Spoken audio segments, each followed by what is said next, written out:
Hey everyone, it's Michelle Vina-Baltsas. I want to thank you for tuning in. I posted something a little bit earlier saying I'd be doing a live at 8 o'clock tonight.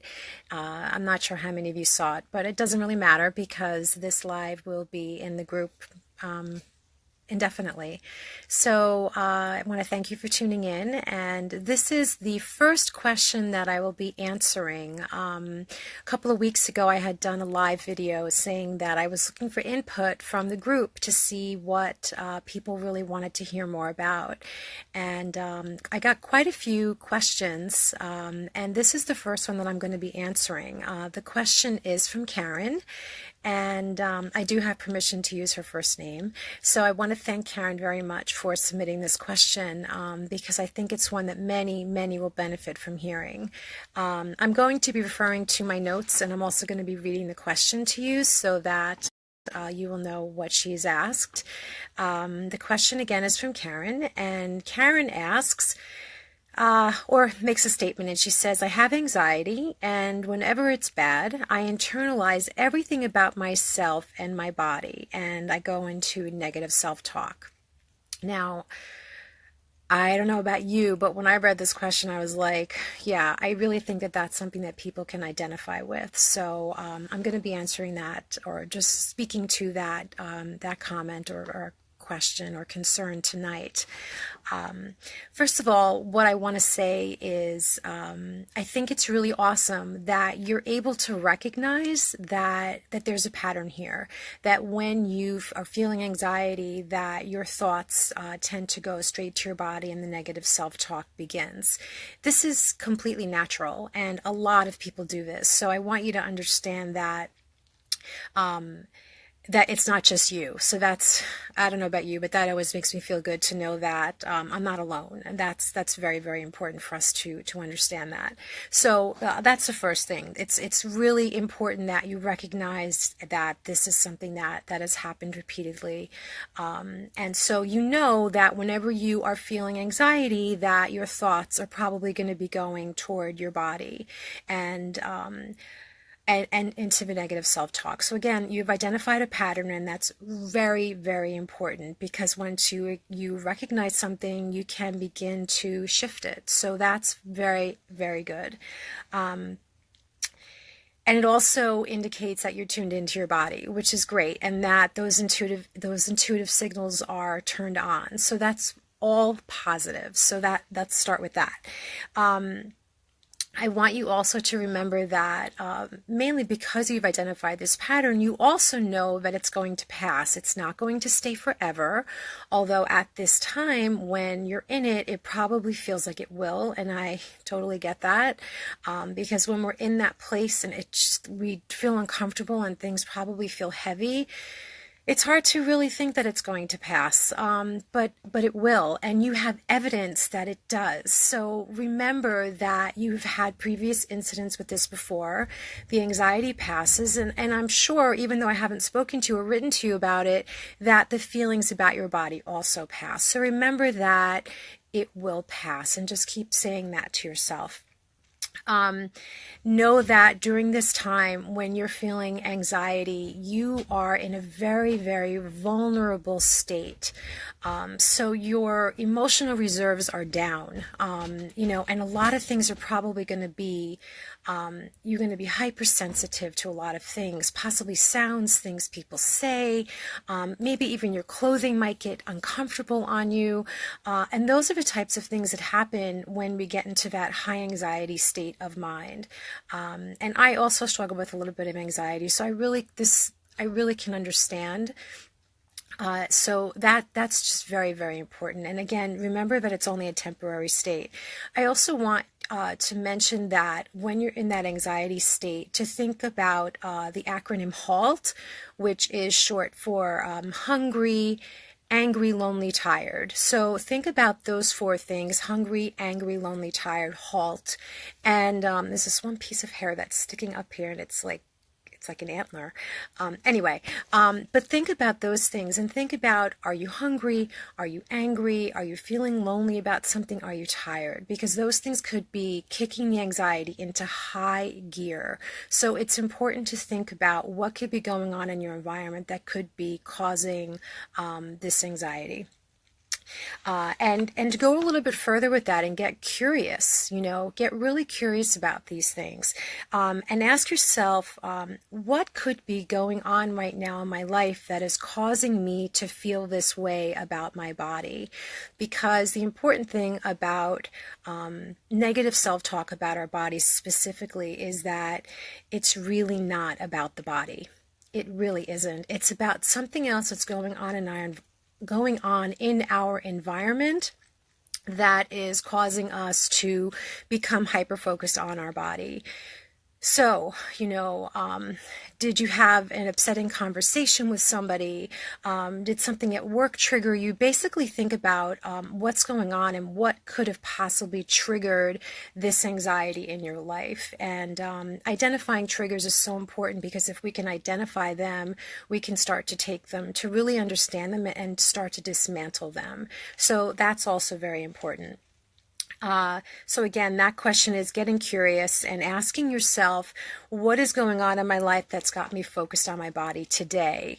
And, just take some deep breaths and really be contemplative about it and ask the question, and don't expect an answer necessarily right that moment, but just keep kind of like repeating that question to yourself, because eventually you will get an answer, probably when you least expect it, and probably when you're in a more relaxed state. So if you can, depending upon where you are, if you can just, if you're at work, maybe escape to the bathroom for a little while, take some deep breaths, just take a moment, because when we're in a more relaxed state, we get out of that fight or flight mode, and we're able to sort of think more clearly. So that's also important. Of course, the next step is going to be self-compassionate, because again, it takes us out of that fight or flight mode and it starts to move us more toward a more relaxed state.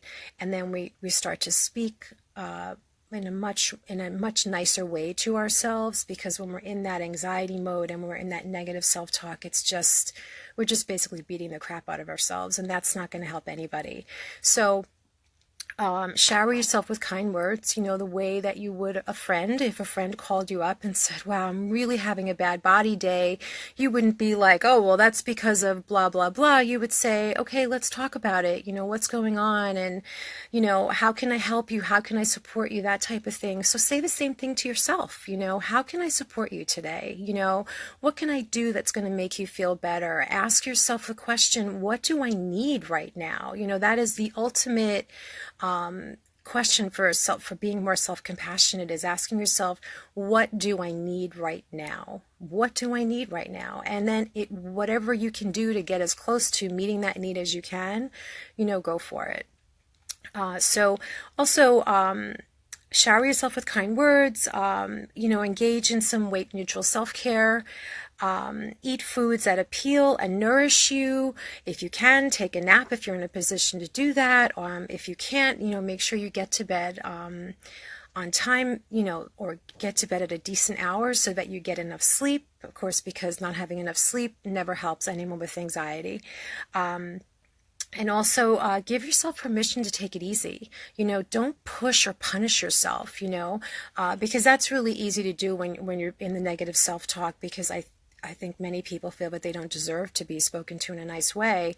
So really just, again, use kind words. If you're comfortable, say, it's okay, sweetie, whatever words feel good for you.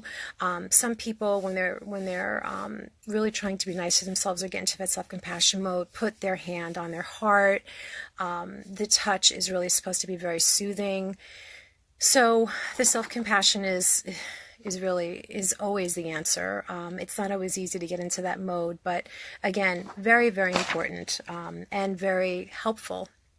So again, no pushing or punishing. Don't be forcing yourself to do things. Really take it easy where and when you can, because that's really going to help you just to be more kind and gentle with yourself. You're having a bad day, and pushing and punishing is not going to be the answer. And then if needed, get support, in whatever way. If you're seeing a therapist or a coach or whomever, a friend, call a friend, post in the group, whatever you need to do. If you're not able to shift it, definitely get support, because it's important. And I would really emphasize that if this is something that happens very frequently, and if you are, even with tools, not able to shift out of it, because more exploring might be necessary to see why some of these things continue to happen, and these patterns are not easy to change, but it is definitely possible to change them. And some people are able to do it on their own, and some people are not. So, getting assistance, getting supported, there's nothing wrong with that. I certainly have support. Many other people have support, and it's important. And also, journaling is very, very good. A lot of times when we put pen to paper, we're able to see what possibly could have triggered the anxiety, and that's important. But just keep reminding yourself that the nicer you are to yourself during that time is very, very important. And again, like I said in the very beginning, recognizing that this is something that happens when the anxiety is triggered is very important, because you're tuned into your body, which I think is fantastic. So, when you start to feel that desire to start the negative self-talk, or you start to hear it in your head, start to move in the direction of some of the things that I talked about. So again, you identified the pattern. Remember that it's going to pass, because it has in the past. So that's your evidence. So that's great news. Remember that this is completely natural for a lot of people, that when anxiety kicks in, we are in a compromised state, and so it's very common to not be so nice to ourselves, and that's what you're trying to flip. So again, that awareness is really going to help. Remember HALT: hungry, angry, lonely, tired. Repeat the mantra. I forgot this one. This is important. Repeat the mantra over and over again. My body isn't the problem, because it's not the problem. It's something else that's going on that is sort of forcing you into that negative pattern. Get curious by asking yourself, what else could be going on in my life right now that's causing me to feel this way about my body? Slather yourself with self-compassion, and reminding yourself to ask the important question, what do I need right now?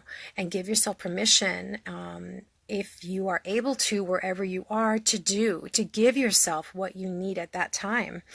And if needed, get support, get additional support in whatever way that suits you. A couple of things not to do when you're in this mode. Obviously, do your best not to beat yourself up, because what you need is compassion, not punishing.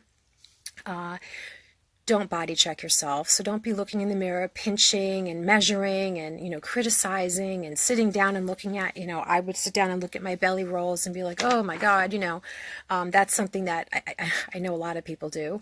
But any type of body checking this is not the time to be looking in the mirror, and just looking at yourself, because no matter what you do at that time, you're not going to find really anything positive. So I would stay away from that. And the other thing is, don't start making any grand plans. Well, I feel like crap now, and tomorrow I'm going to go to the gym X more number of days, and I'm going to stop eating sugar, and all of these, things are going to start declaring, because you're going to be saying that that's the reason why you're feeling this way. Not the time to be making all these grand plans, to be changing whatever, because really, I think what winds up happening is that those are all attempts to change your body shape and size. So just when you start to hear yourself like planning all of these things, just like take a step back, and again, this is not the time to be doing this. what I'm going to do is be kind to myself and journal, call a friend, get support, just keep repeating the mantra over and over again. Maybe I'm hungry, maybe I'll feed myself something nourishing that I really am desiring. Maybe I'm angry, maybe I need to address that, maybe I'm feeling lonely, maybe I'll call a friend, or maybe I'm tired, maybe I just need a nap, or maybe I need a plan that when I get home I'm gonna just do whatever or just relax, but get to bed earlier because I really need that extra sleep. So these are some things that you can do. And again, it's very natural for people who, sometimes struggle with anxiety to turn that around and to turn it back on themselves. So again, know that you're not alone in that. I hope that this was helpful for you. Again, this was the first question that I will be answering. I said I would do them every other week. So I also have somebody who won the half hour of coaching, and I will reach out to them in a private email. I will also put a link below this video so that if you have a question that or a concern and you would like to get some information or some coaching around it, I will consider it. And but you have to fill out the form. So I will include the link below this video when I'm finished. And oh, thank you, Andrea. I'm glad it was helpful for you. That makes me happy. I appreciate that very much.